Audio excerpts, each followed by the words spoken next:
Continuamos en nuestro estudio del capítulo 15 de Primera de Corintios, llegando esta mañana a los versículos 29 al 34. Primera de Corintios 15, 29 al 34. Ahora, hay algunos de ustedes que son estudiantes bíblicos persistentes en esta congregación que me han pedido que interprete Primera de Corintios 15, 29 durante los 9 años que he estado aquí. Y los he detenido hasta esta hora misma, y ahora ya no puedo detenerlos porque aquí estamos, en un pasaje muy difícil en la Escritura, y vamos a esforzarnos por entenderlo conforme lo vemos esta mañana. Ahora, he titulado este pasaje Los incentivos de la resurrección. Los incentivos de la resurrección. Y simplemente un principio básico para comenzar que le ayudará a usted a entender cómo vamos a abordar este texto. Toda doctrina, sea la doctrina de la resurrección o cualquier otra doctrina en la Biblia, toda doctrina bíblica, toda la teología, toda la verdad en la Escritura es dada para que produzca una respuesta práctica. La Escritura nunca tiene la intención de ser teoría, siempre tiene la intención de tener un incentivo práctico incorporado en ella. La doctrina correcta lleva a la conducta correcta. Los principios correctos llevan a la conducta correcta. Así es la Biblia. Dios establece cierta verdad y después espera cierto tipo de conducta en respuesta a eso. La teología de la Escritura no es algo que simplemente debe ser discutido y simplemente ser objeto de plática entre teólogos, simplemente objeto de adhesión en credos. Es algo que debe ser vivido. E inherente en toda la teología, toda la verdad acerca de Dios es el hecho de que una respuesta práctica se manda por la verdad misma. Una buena ilustración de esto sería llevándolo de regreso a su Biblia al capítulo 12 de Romanos, simplemente para señalar lo que quiero decir en este principio. En el capítulo 12 de Romanos, en la primera parte del versículo 1 dice esto: Así que os ruego, hermanos, por las misericordias de Dios, que presentéis vuestros cuerpos en sacrificio vivo. Ahora nos detenemos ahí. Esta es la primera exhortación dada al creyente en el libro de Romanos. Aquí está. No viene sino hasta el capítulo 12, lo cual significa que hay 11 capítulos de teología.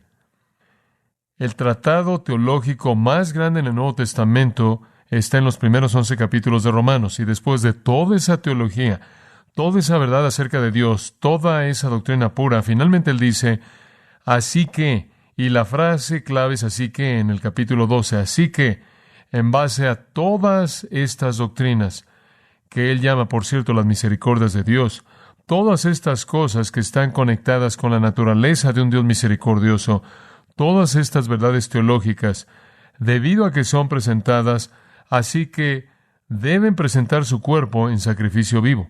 Entonces, después de 11 capítulos de teología, entonces usted tiene la exhortación a la conducta. Siempre es característico del apóstol Pablo que la ética cristiana o la conducta cristiana o la moralidad cristiana se levanta del cimiento del mérito redentor. Usted ve en Romanos 1 al 11 que la mente de Pablo está abarcando todo y escudriñando las infinidades de la naturaleza de Dios, y él está aferrándose a todo punto sobresaliente de la naturaleza de Dios, la teología entera, y después de todas las infinidades que he estado tratando, de pronto él desciende a la tierra y dice, ahora hermanos, por tanto, esto es lo que se demanda de ustedes. Ahora, toda verdad teológica grande tiene implicaciones prácticas. De hecho, en el Salmo 116 llegamos a lo que realmente podría ser dicho como una respuesta al libro entero de los Salmos. El libro entero de los Salmos explica quién es Dios y lo que Él ha hecho. Quién es Dios y lo que Él ha hecho. Y después, cuando llega al 116:12, usted oye al salmista decir, ¿qué daré a Jehová por todos sus beneficios para mí? En otras palabras, todo lo que Él es y todo lo que Él ha hecho coloca sobre mí la necesidad de darle a Dios algo de mí en respuesta. Ahora usted lo tiene ilustrado de nuevo, creo, en el capítulo 7 de Lucas, y quiero que lo vea porque quiero establecer este principio en su mente a partir de este pasaje. En Lucas 7, versículo 40, Jesús respondiendo dijo a Simón, ahora observa esto, Simón, tengo algo que decirte, y él le dijo, Maestro, adelante. Hubo cierto acreedor que tenía 2 deudores. Uno le debía 500 denarios y el otro 50. Y un denario sería el trabajo de un día. Entonces eso es mucho. Uno debía el trabajo de 500 días y uno 50 en dinero. Y cuando ellos no tuvieron nada que pagar, francamente, perdonó a ambos. Dime, por tanto, ¿quién le amará más? Simón respondió y dijo, supongo que aquel a quien le perdonó más. Y le dijo, has dicho correctamente. Ahora, esto es lo que eso está diciendo. Nuestra respuesta es en medida al grado al que Dios nos ha beneficiado. En otras palabras, debemos ver lo que Dios ha hecho y responder a la obra magnánima, amplia de Dios a favor nuestro en términos prácticos. Esa es la esencia de este principio.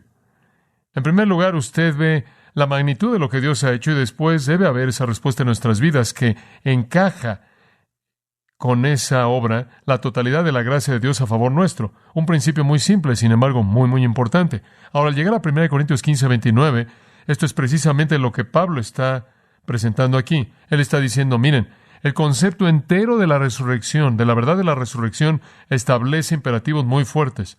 Debido a que la resurrección es una realidad, y él ha establecido eso en los primeros 28 versículos, sin duda alguna, debido a que la resurrección es una realidad, debido a que la resurrección es un hecho, conlleva grandes incentivos o grandes motivaciones. Si quitamos la resurrección corporal, perdemos esos incentivos. Perdemos esas motivaciones. Pablo quiere decir aquí, no podemos hacer que la gente presente su cuerpo a Cristo, no podemos hacer que la gente venga a Cristo, no podemos hacer que la gente sirva a Cristo, no podemos hacer que la gente viva una vida santa si no tenemos una resurrección. Y entonces de nuevo vemos cómo Pablo aborda este capítulo, diciéndole a los críticos en el versículo 12 ahí, que decían que no había resurrección. Si dicen eso, eso es lo que han hecho. Y en esta sección pequeña, él de hecho dice, lo que han hecho es quitar algunos incentivos importantes de la vida cristiana. Principios de conducta. Y a lo que se reduce es a esto.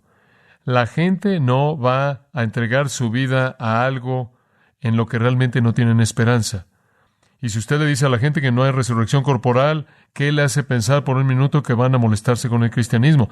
¿O qué le hace pensar que van a vivir una vida sacrificial? ¿O qué le hace pensar que van a apartar su vida a la santidad si no hay resurrección, si no hay consecuencias, si no hay recompensas, si no hay castigos, si nunca hay rendición de cuentas? Esa es la esencia de este capítulo. Por otro lado, si hay resurrección, si enfrentaremos a Cristo, si tendremos que estar ante el tribunal de Cristo, si habrá un día de reunión en el cielo, si habrá un momento en el que moremos con el Señor Jesús y los santos de todos los siglos para siempre, si existen esas cosas en la eternidad que esperamos y en las que podemos creer, entonces hay incentivo para esta vida. Ese es su punto. Estoy seguro de que estará de acuerdo conmigo con que nada corto de la confianza de la resurrección, de la esperanza de la resurrección, jamás habría permitido que Esteban se colocara bajo las piedras mientras que su vida estaba siendo quitada y pidiera perdón por aquellos que lo hicieron. Nada menos que la esperanza de resurrección lo habría permitido, como la tradición nos dice, que Andrés fuera crucificado, siendo amarrado a una cruz y dejado ahí durante días hasta que muriera. Nada menos que la esperanza de resurrección habría permitido que Pedro viviera su vida para Cristo, para terminar finalmente crucificado de cabeza, de nuevo como la tradición nos recuerda, si no fuera porque creía que algún día él vería a su maestro cara a cara y oyera, bien hecho, Pedro, y que algún día estará en el cielo y viera algo del fruto de su labor. Y estoy seguro que nada más que la esperanza de resurrección habría permitido que el apóstol Pablo entregara su vida continuamente y finalmente colocara su cabeza sobre un bloque y que fuera separada de su cuerpo. Nada menos que la esperanza de resurrección habría hecho que él hiciera eso. Él lo hizo con fe absoluta de que él vería a Cristo y que él vería a la gente a quien él amaba y había ganado a Cristo en esta vida, y él sería parte de la comunidad redimida para siempre con Dios. Fue ese tipo de esperanza que fue un incentivo para ese tipo de personas. Ahora, si usted quita la posibilidad de la resurrección, usted ha quitado este gran incentivo. Eso es lo que él está diciendo. Ahora, él escoge 3 áreas, 3 incentivos. Él dice, si quitas la resurrección, has quitado un incentivo para la salvación, has quitado un incentivo para el servicio y has quitado un incentivo para la santificación. Él se concentra en 3 incentivos clave poderosos que se perderían sin la creencia en la resurrección corporal. Ahora, como puede ver, la resurrección corporal es la fe que algún día, después de que moramos, vamos a vivir de nuevo en un cuerpo glorificado, en un cuerpo de resurrección, en un cuerpo semejante pero diferente al que tenemos. Pero el punto es que resucitaremos para ser quienes somos, menos nuestro pecado, y para morar con Dios para siempre como somos. Hay resurrección real para nosotros como individuos. Ahora esto es lo que Pablo ha estado cubriendo en los primeros 28 versículos. Esta gran esperanza está en el corazón de la fe cristiana, en el Evangelio. Si usted quita eso, en primer lugar, usted quita un gran incentivo para la salvación. Ese es su primer punto. Veámoslo en el versículo 29. De otro modo, ¿qué harán los que se bautizan por los muertos si en ninguna manera los muertos resucitan? ¿Por qué pues se bautizan por los muertos? Ahora, ese versículo, amados, tiene entre 40 y 400 interpretaciones, cualquiera de las cuales podría estar en lo correcto con algunas excepciones. Lo que está diciendo realmente no lo sé. Voy a ser muy honesto con usted. No lo sé. Voy a asumir un riesgo calculado. Voy a colocarme a la misericordia de usted esta mañana y usted puede determinar si hay base para mi conclusión. Pero créame, usted difícilmente tiene tiempo en una semana para estudiar las 40 posturas de manera inteligente, mucho menos llegar a una conclusión, pero tengo una de cualquier manera y se la voy a ofrecer. No voy a ser dogmático en esto, simplemente porque este es un pasaje que es tan oscuro y tan difícil que no podemos ser dogmáticos, pero podemos extraer algunas conclusiones que creo que el contexto en cierta manera se presta a hacerlo. Ahora, permítame darle un punto básico con el que estoy trabajando como resultado de trabajar en el texto. Por cierto, comencé con una postura totalmente diferente el lunes de aquella con la que terminé el viernes. De hecho, me sorprendí ante mi conclusión. Creo que 3 personas me hablaron durante la semana y les di 3 posturas diferentes que tenía en ese día dado. Pero bueno, esto es domingo por la mañana y aquí estamos. Y mañana no sé en dónde estaré, pero bueno, creo que el contexto se presta al hecho de que Pablo está tratando de señalar cosas que se perderían si no creyéramos en la resurrección corporal. Entonces, en mi mente deben ser cosas legítimas. Y hay mucha razón para eso. Permítame hacer esa afirmación para usted. Pero creo que Pablo está diciendo aquí simplemente esto. La gente se salva porque esperan la resurrección. En otras palabras, uno de los incentivos más fuertes para la gente para que se convierta en cristiana es la esperanza de la resurrección. Y sabe una cosa, volverse en cristiano significa que usted no tiene que ver lo oscuro que es la tumba. Usted puede tener esperanza de resurrección. Volverse cristiano significa que usted puede volverse a unir con todo lo demás como cristiano y pasar la eternidad con ellos. Volverse cristiano significa que puede entrar al cielo y vivir con Dios y vivir en su reino celestial y todas las maravillas de ese tipo de vida después de la muerte. Como puede ver, eso en sí mismo es un gran incentivo para la salvación. Y creo que esencialmente eso es lo que Pablo está diciendo aquí. Ahora sé que está diciendo usted, bueno, no lo veo. Bueno, voy a tratar de ayudarle. Veamos en primer lugar las afirmaciones simples en el versículo. ¿Qué harán los que se bautizan por los muertos si en ninguna manera los muertos resucitan? ¿Por qué pues se bautizan por los muertos?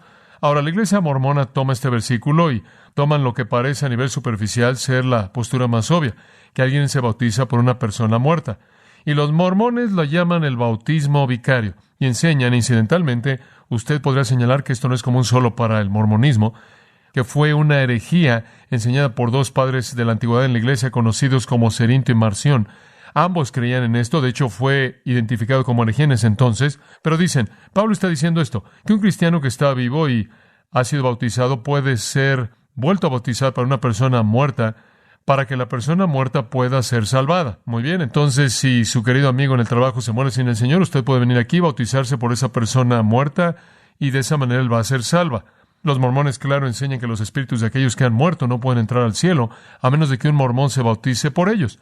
Ahora, es obvio, creo que para todos nosotros que no creemos en eso. El bautismo vicario solo podría ser extraído de este texto, y hay un principio simple de interpretación bíblica. Usted nunca genera una doctrina de un texto oscuro cuando ningún otro texto en la Biblia lo enseña. Digo, eso es atacar sin misericordia a la Biblia con su propia tendencia y hacerla decir lo que usted quiere que diga, y usted no puede hacer eso.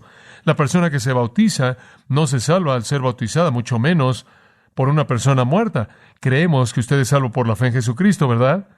El bautismo simplemente es un acto de fe obediente que proclama ese testimonio de salvación. Pero nadie es salvo por bautismo, no las personas vivas, por no decir nada de las muertas. Está establecido que los hombres mueran una sola vez. La Biblia dice, después de esto, el bautismo, no, después de esto, el juicio. el bautismo cristiano se tiene en mente en este versículo. Veámoslo, veamos el término bautizado, tomémoslo parte por parte. El término bautizado se refiere al bautismo cristiano, yo creo. Es el término normal, algunos lo asignan a alguna costumbre pagana, pero parece ser más bien indefinido. El entendimiento más común de esto, para cualquiera que lo lee, sería el bautismo cristiano. Y no veo ninguna razón por hacer que sea otra cosa. Algunas personas están siendo bautizadas de una manera cristiana. Algunas personas están viniendo a Cristo, es lo que literalmente está diciendo. Ahora, mantenga esto en su mente. Cuando usted ve en el Nuevo Testamento la idea de ser bautizado, siempre tiene relación con la salvación, a menos de que esté hablando de algo como el bautismo del Espíritu Santo, lo cual es algo espiritual. Pero cuando usted está hablando del bautismo en agua en el Nuevo Testamento, es algo que es sinónimo con la salvación. Y eso se remonta a las palabras de Jesús en la Gran Comisión, porque Jesús dijo, id por todo el mundo y haced discípulos, bautizándolos y enseñándoles. Y Él no dijo regeneración bautismal, Él no dijo sálvenlos al hundirlos. Lo que Él estaba diciendo fue, vayan al mundo y hagan discípulos primero al ganarlos a Cristo y después al enseñarles. En otras palabras, de las palabras mismas de Jesús, el bautismo fue un término usado de manera sinónima con la salvación. Y usted ve esos términos usados de esa manera en muchos casos. Cuando Pablo habla, por ejemplo, a la gente en Hechos 19 que eran discípulos de Juan y les pregunta si habían sido bautizados, él no está hablando de algún ritual. Él realmente quiere saber si han sido salvos por la fe en Cristo. Entonces, esos son sinónimos. Entonces, en ese sentido de sinónimo, cuando usted ve aquí y ve esto, usted podría leerlo de esta manera. ¿Qué dicen los que son salvos? En otras palabras, es sinónimo con que ellos sean salvos. Algunas personas, se observe que el ellos probablemente sea algo en alguien que no es un cristiano. En nosotros, en el siguiente versículo, se refiere a los creyentes y en particular al grupo apostólico. Y entonces él está señalando a distancia y diciendo que hay acerca de esas personas incrédulos que están siendo salvas, y el bautismo es el símbolo externo de esto. Ahora regresamos a la siguiente palabra, por y después los muertos. Ahora, ¿podría alguien salvarse por los muertos? Bueno, veamos de nuevo la siguiente palabra, por. Y esto se vuelve arbitrario a lo largo del proceso, pero quiero que vea cómo esta postura parece mantenerse en pie. La palabra por aquí es huper en el griego. Ahora esa palabra podría ser traducida por no menos de 12 palabras diferentes. Podrá ser traducida sobre los muertos, por encima de los muertos, a favor de los muertos, en lugar de los muertos, en el nombre de los muertos, debido a los muertos, en referencia a los muertos o con respecto a los muertos. Ahora usted ve un poco del problema. Y todas esas traducciones, si el contexto lo permite y el caso lo permite, precisas. Entonces, lo que usted realmente descubre es que tiene que escoger una. Y conforme lo veo, creo que quizás el mejor sería un uso causal, y eso podríamos traducirlo debido a. Huper podría ser traducido debido a. Y se leería así: algunas personas incrédulas, están siendo salvas debido a los muertos. Ahora, lo más probable es que los muertos se refiere a los cristianos, los muertos. Ahora, ¿por qué harían eso si los muertos no resucitan? Ahora, permítame decírselo de manera simple. Hay algunas personas que vienen a Cristo y son salvas debido a alguna persona o personas muertas. ¿Qué quiero decir con eso? Simplemente esto. Hay dos cosas, creo yo, en esta área en particular, que atraen a la gente a Cristo. Una es esta: un incrédulo ve a un cristiano y él observa a ese cristiano enfrentar la muerte. Y ese cristiano tiene esperanza y confianza. Él es alentado, él espera estar con Jesús. Por ejemplo, Mike McKeleb contaba que él se le había dicho que tenía poco tiempo que vivir. Ahora realmente no saben cuánto tiempo, pero originalmente tenía un poco tiempo para vivir. Su respuesta fue: entonces voy a estar con Jesús más rápido. Mike es un joven en nuestra iglesia. Voy a estar con Jesús más rápido. Y como resultado de eso, al oír eso y saber eso, alguien vino a Cristo. En otras palabras, la esperanza del cristiano frente a la muerte se vuelve un incentivo para que otras personas que ven la muerte con tanto temor y oscuridad, de tal manera que algunas veces cuando un cristiano muere, la muerte misma de ese cristiano con confianza y fe y esperanza, de hecho, puede ser lo que atrae a alguien más a Cristo. Le voy a dar una ilustración de esto. Encontré un artículo de 7 soldados del Ejército Rojo durante un periodo en la guerra de Finlandia y Rusia. Fue escrito por un ingeniero famoso en Finlandia llamado Nordenberg, quien de hecho estuvo en la experiencia. Esto es lo que dijo. Ofrecí mis servicios al gobierno y fui designado oficial en el ejército del general Mannerheim. Fue un tiempo terrible. Teníamos una ciudad sitiada que había sido tomada por el Ejército Rojo y la tomamos. Varios de los prisioneros rojos estaban bajo mi cuidado y 7 de ellos debían ser matados al amanecer el lunes. Nunca olvidaré el día anterior a este. Los 7 hombres fueron mantenidos en el sótano del edificio principal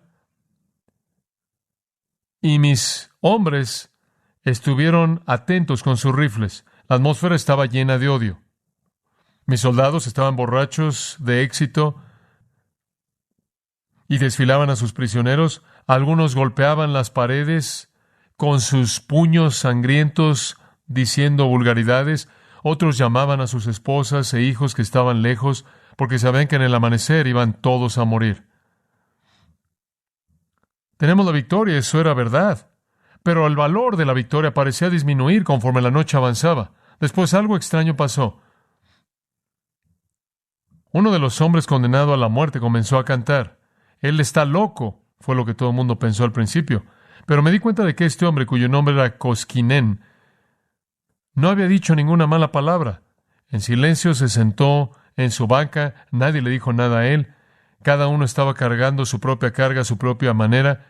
Koskinen cantó, titubeando un poco, y después su voz se volvió más y más fuerte y se volvió natural y libre, y todos los prisioneros lo voltearon a ver conforme cantaba estas palabras. Seguro en los brazos de Jesús, seguro en su pecho gentil. Ahí por su amor cubierto, con dulzura mi alma descansará. Oí la voz de los ángeles, una canción para mí, sobre los campos de las piedras, sobre el mar de cristal. Una y otra vez él cantó esa estrofa y cuando había acabado, todo el mundo estuvo en silencio por unos minutos y después un hombre que se veía raro le dijo, ¿de dónde sacaste eso, tonto? ¿Estás tratando de hacernos religiosos? Koskinen vio a sus camaradas con ojos llenos de lágrimas y en silencio dijo, camaradas, ¿me escuchan por un minuto?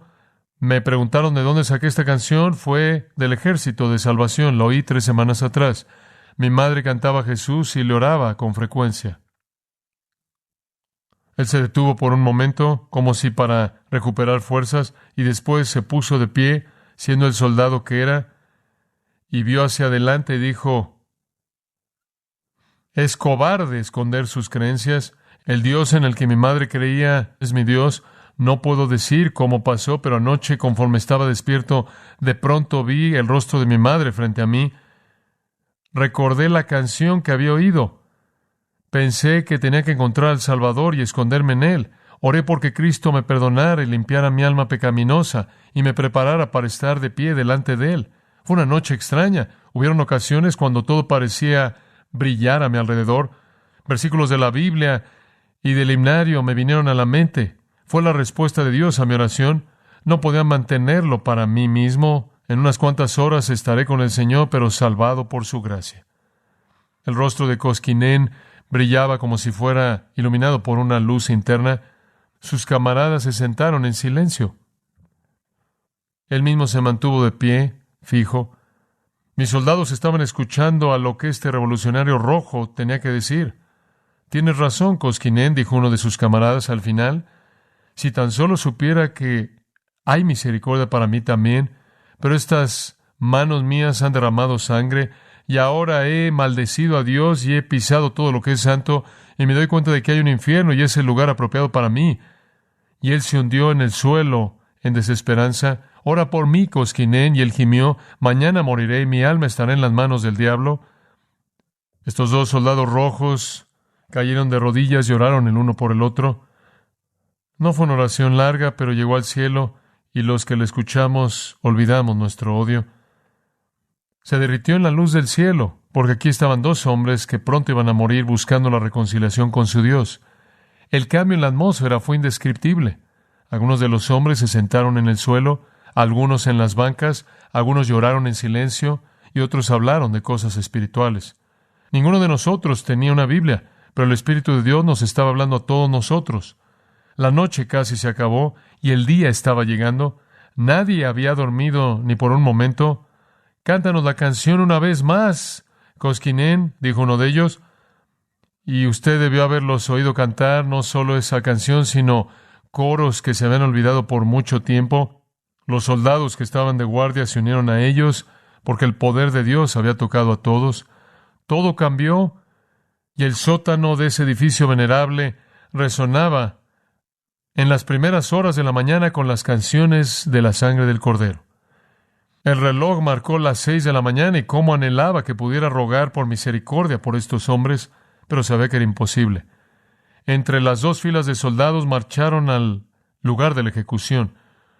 Uno de ellos pidió que se permitiera que la canción de Koskinen se volviera a cantar, y se le concedió el permiso, y después pidieron que se les permitiera morir con los rostros descubiertos, y entonces con las manos levantadas al cielo, cantaron con fuerza a salvo en los brazos de Jesús.